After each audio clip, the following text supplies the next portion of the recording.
నమస్తే, welcome to స్వతంత్ర news. నేను సోనియా. బులెటిన్ల ముందుగా హెడ్లైన్ చూద్దాం. విశాఖలో తహసీల్దార్ హత్యపై కొనసాగుతున్న దర్యాప్తు, నిందితుల కోసం గాలిస్తున్న పోలీసులు.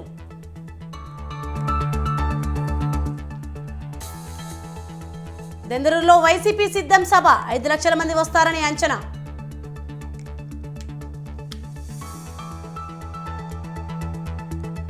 రేపు తెలంగాణ కేబినెట్ భేటీ, బడ్జెట్, మరో 2 గ్యారంటీల అమలుపై చర్చ.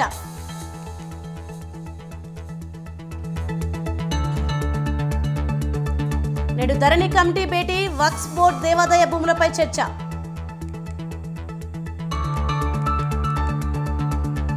నేటితో మిగిలిన కాంగ్రెస్ ఎంపీ టికెట్ల దరఖాస్తుల స్వీకరణ. ఇప్పటికే 17 స్థానాలకు 140కి పైగా దరఖాస్తులు. అయోధ్య రామాలయానికి భారీ విరాళాలు, 10 రోజుల్లో 12 కోట్ల మేర విరాళాలు.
మరొక బ్రేకింగ్ న్యూస్ చూస్తున్నాం. హెచ్ఎండిఏ మాజీ డైరెక్టర్ శివ బాలకృష్ణ కస్టడీలో భారీగా అక్రమాస్తులు గుర్తించారు ఏసీబీ అధికారులు. 3 రోజుల కస్టడీలో వందల డాక్యుమెంట్స్ బయటపడ్డాయి. బాలకృష్ణకు సంబంధించిన 3 బ్యాంక్ లాకర్లను తెరిచిన ఏసీబీ అధికారులు 3 లాకర్స్లో పెద్ద మొత్తంలో బంగారు ఆభరణాలు స్వాధీనం చేసుకున్నారు. బాలకృష్ణ తన అక్రమ సంపాదనంతా బంగారం భూముల రూపంలో మార్చినట్లు గుర్తించారు.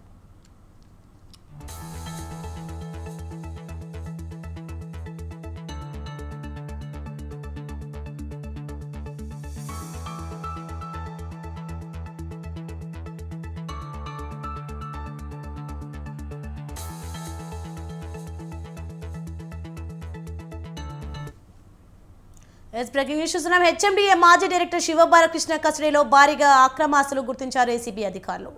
3 రోజుల కస్టడీలో వందల డాక్యుమెంట్స్ బయటపడ్డాయి. బాలకృష్ణకు సంబంధించిన 3 బ్యాంక్ లాకర్లను తెరిచి ఏసీబీ అధికారులు 3 లాకర్స్లో పెద్ద మొత్తంలో బంగారు ఆభరణాలు స్వాధీనం చేసుకున్నారు. బాలకృష్ణ తన అక్రమ సంపాదనంతా బంగారం భూముల రూపంలో మార్చినట్లు గుర్తించారు.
నూట 75 అసెంబ్లీ 25 లోక్సభ స్థానాల్లో గెలిపే లక్ష్యంగా పార్టీ శ్రేణులను వైసీపీ అధ్యక్షుడు సీఎం వైఎస్ జగన్ సన్నద్ధం చేస్తున్నారు. ఇప్పటికే 63 శాసనసభ 16 లోక్సభ స్థానాలకు సమన్వయకర్తలు నియమించడంతో పాటు సిద్ధం పేరుతో శ్రేణులను ఎన్నికలకు సన్నద్ధం చేస్తున్నారు. ఇందులో భాగంగా గత శనివారం విశాఖపట్నం జిల్లా భీమిలి వేదికగా ఎన్నికల సమరానికి శంఖం పూరించారు. ఇవాళ ఏలూరులో సిద్ధం 2వ సభ నిర్వహిస్తున్నారు.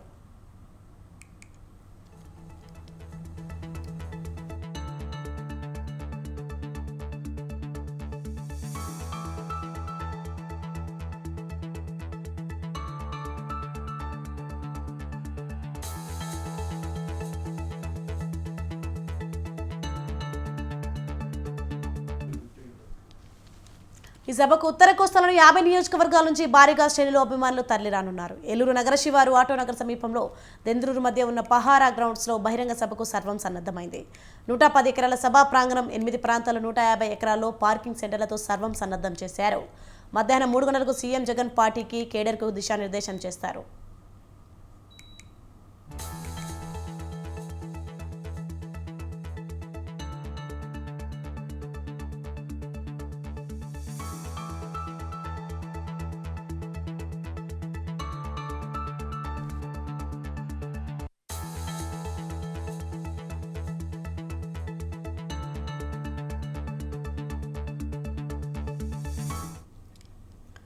బ్రేకింగ్ న్యూస్ చూస్తున్నారు. 175 అసెంబ్లీ 25 లోక్సభ స్థానాల్లో గెలిపే లక్ష్యంగా పార్టీ శ్రేణులను వైసీపీ అధ్యక్షుడు సీఎం వైఎస్ జగన్ సన్నద్ధం చేస్తున్నారు.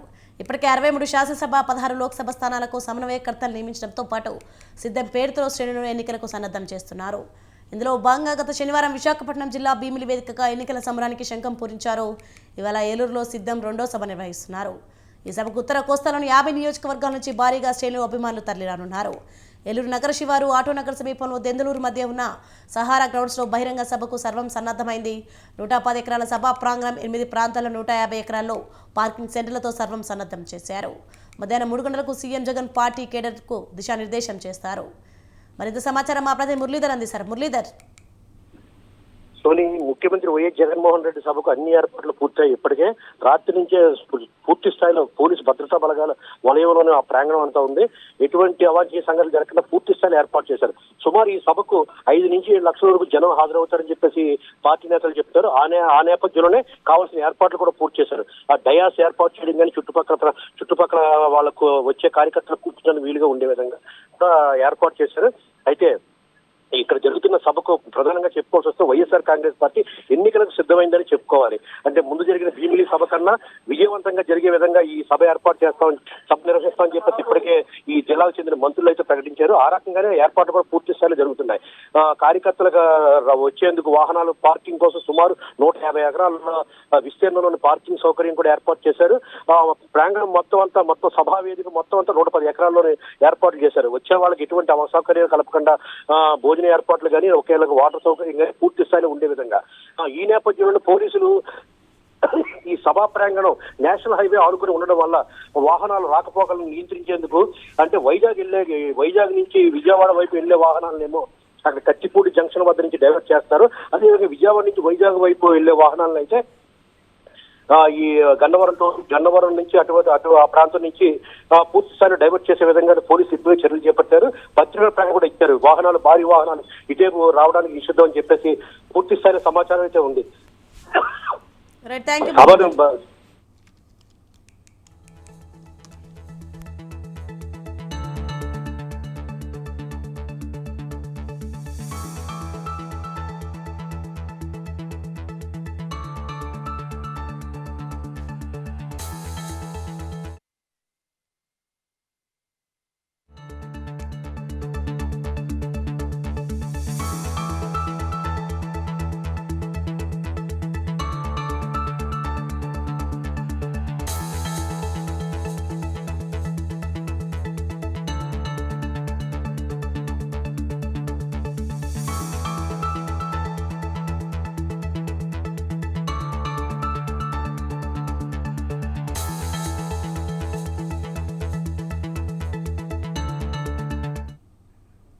మరొక బ్రేకింగ్ న్యూస్ చూస్తున్నాం. రేపు తెలంగాణ కేబినెట్ భేటీ కానుంది. సచివాలయంలో ముఖ్యమంత్రి రేవంత్ రెడ్డి అధ్యక్షతన మంత్రివర్గ సమావేశం జరగనుంది. ఎన్నికల సందర్భంగా కాంగ్రెస్ పార్టీ ప్రకటించిన 6 హామీల్లో ఇప్పటికే 2ని అమలు చేయగా మరో 2 అమలుపై ఈ మంత్రివర్గ సమావేశంలో చర్చించనున్నారు. ముఖ్యంగా 500కు గ్యాస్ సిలిండర్, 200 యూనిట్ల వరకు ఉచిత విద్యుత్ పథకాల అమలుపై ఇంద్రవెల్లి బహిరంగ సభలో ముఖ్యమంత్రి రేవంత్ రెడ్డి హామీ ఇవ్వడంతో వాటి అమలుకు సంబంధించిన మార్గదర్శకాలపై కేబినెట్లో చర్చించి ఆమోదించే అవకాశాలున్నట్లు తెలుస్తోంది.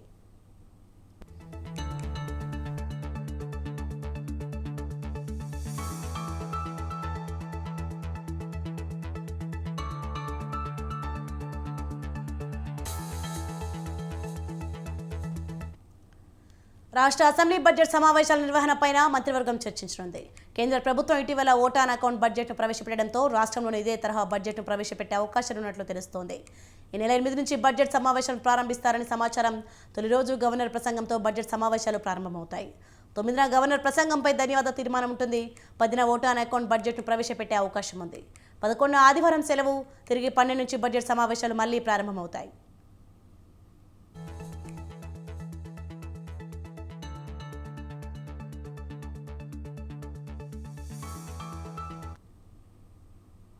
లోక్సభ ఎన్నికలకు సమరశంఖం పూరించారు తెలంగాణ సీఎం రేవంత్ రెడ్డి. తనకెంతగానో కలిసి వచ్చిన ఇంద్రవెల్లి వేదికగా సమరానికి సై అన్నారు. కీలక ప్రకటనలు చేశారు. మేనిఫెస్టోలో చెప్పిన ప్రకారం త్వరలోనే 2 కొత్త పథకాలు ప్రారంభిస్తామని, ఆయన కానిస్టేబుల్ ఉద్యోగాలను భర్తీ చేస్తామని వెల్లడించారు. అదే సమయంలో కాంగ్రెస్ ప్రభుత్వం కూలిపోతుందంటూ జరుగుతున్న ప్రచారంపై సీరియస్ అయిన ముఖ్యమంత్రి, మా ప్రభుత్వాన్ని పడగొట్టే ధైర్యం చేసేది ఎవరంటూ ప్రశ్నించారు. రాహుల్ గాంధీని ఈసారి ప్రధాని చేయాలని కోరారు CM Revanth Reddy.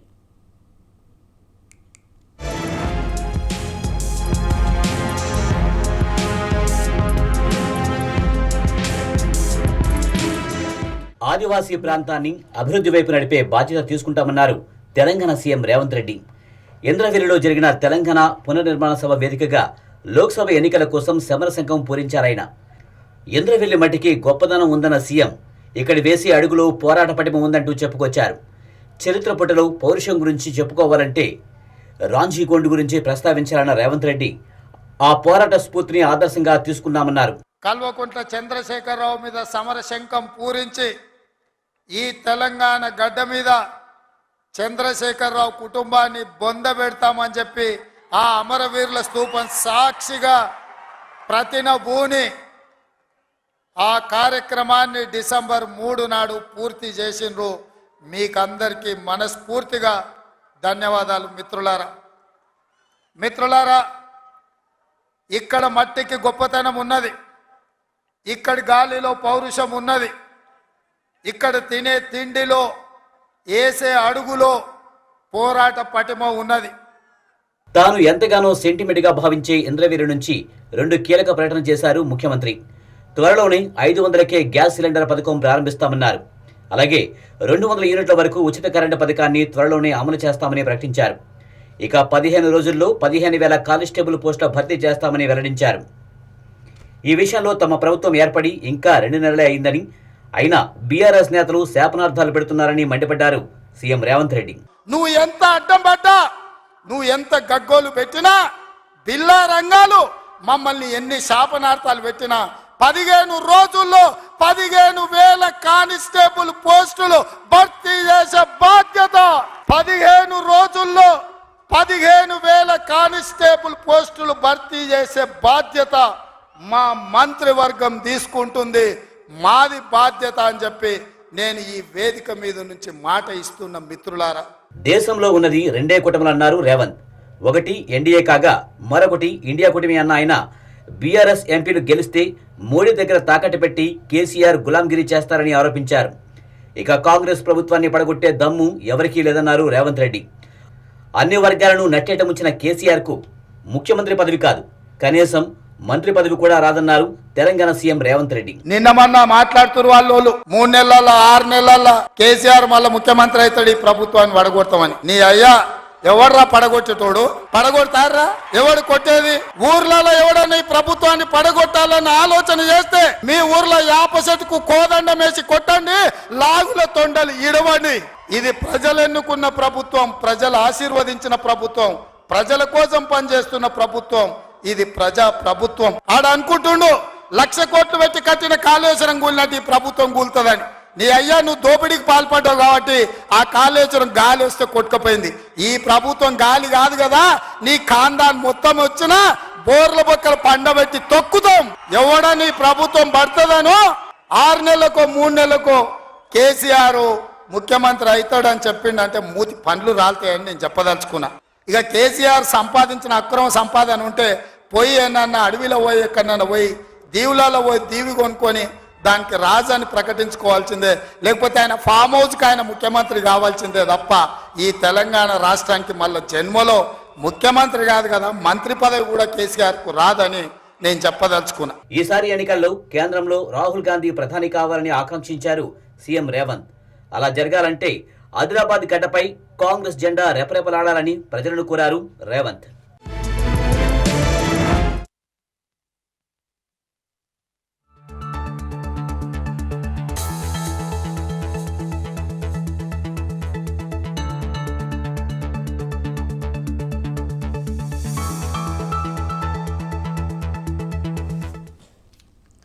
Breaking news చూస్తున్నాం. తెలంగాణ కాంగ్రెస్ ఎంపీ అభ్యర్థుల దరఖాస్తులకు అనూహ్య స్పందన వస్తోంది. ఆశావహులు గాంధీ భవన్కు క్యూ కట్టారు.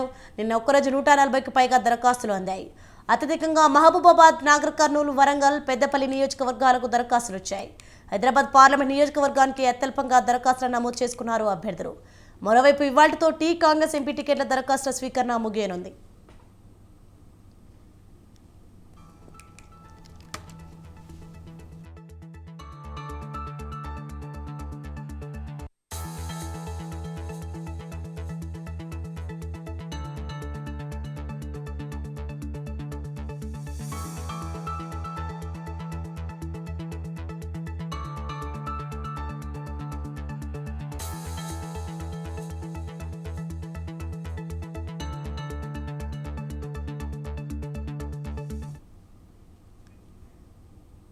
తెలంగాణ రాష్ట్ర వ్యాప్తంగా భూ సమస్యల పరిష్కారం కోసం ఏర్పాటు చేసిన ధరణి కమిటీ ఇవాళ సచివాలయంలో సమావేశం కానుంది. వక్ఫ్ బోర్డు, దేవాదాయ భూములపై ఆయా శాఖలతో కమిటీ ప్రతినిధులు ప్రధానంగా చర్చించనున్నారు. ఆ రెండు విభాగాలకు రాష్ట్రంలో వేలాది ఎకరాల భూములున్నాయి. అయితే వీటి సంరక్షణలో జాగ్రత్తలు తీసుకోకపోవడంతో కార్యక్రమంలో వేల ఎకరాల భూములు అన్యాక్రాంతమవుతున్నాయి.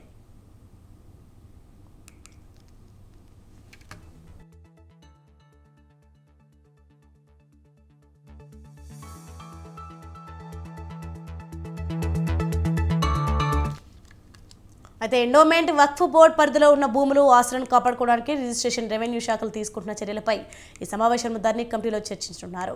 సర్వే సెటిల్మెంట్ విభాగం ద్వారా రికార్డుల నిర్వహణ, భూ భారతి కార్యక్రమం, ల్యాండ్ పార్షిల్ మ్యాప్లు, ధరణి పోర్టల్ కింద తీసుకున్న మ్యాప్ల తాజా పరిస్థితిపై ఈ కమిటీ ఆరా తీయనుంది.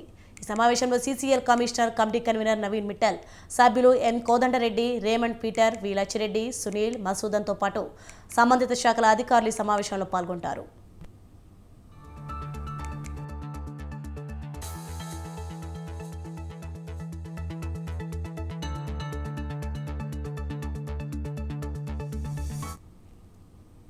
జనవరి 23 నుంచి సామాన్య భక్తులకు రామాలయ సందర్శనకు అనుమతించినది మొదలు భక్తులు బారులు తీరుతున్నారు.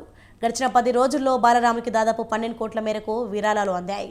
జనవరి 22న రామ్లల్లాకు పట్టాభిషేకం జరిగిన రోజున వేడుకకు హాజరైన 8,000 మంది అతిథులు భారీగా విరాళాలు సమర్పించారు.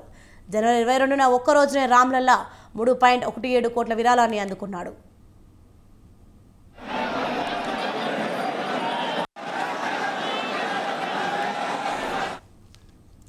ముఖ్యమంత్రి యోగితో పాటు బీజేపీ ఎమ్మెల్యేలంతా ఫిబ్రవరి 11న రామ్లల్లాను దర్శించుకోనున్నారు. అసెంబ్లీ స్పీకర్ సతీష్ మహానాతో పాటు పలువురు ఎమ్మెల్యేల ఆ రోజున శ్రీరామును దర్శించుకోనున్నారు. మరోవైపు రామాలయంలో ఏడాది పొడవునా జరిగే ఉత్సవాల జాబితాను సిద్ధం చేశారు. ఫిబ్రవరి 14న జరిగే వసంత పంచమి నూతన రామాలయంలో నిర్వహించే మొదటి ఉత్సవం కానుంది. ఆ రోజు ఆలయంలో సరస్వతి మాతను పూజించనున్నారు. సాంస్కృతిక కార్యక్రమాలు కూడా నిర్వహించనున్నారు. రామాలయంలో ఏడాది పొడవునా 12 ప్రధాన పండుగలు, ఉత్సవాలు జరగనున్నాయి.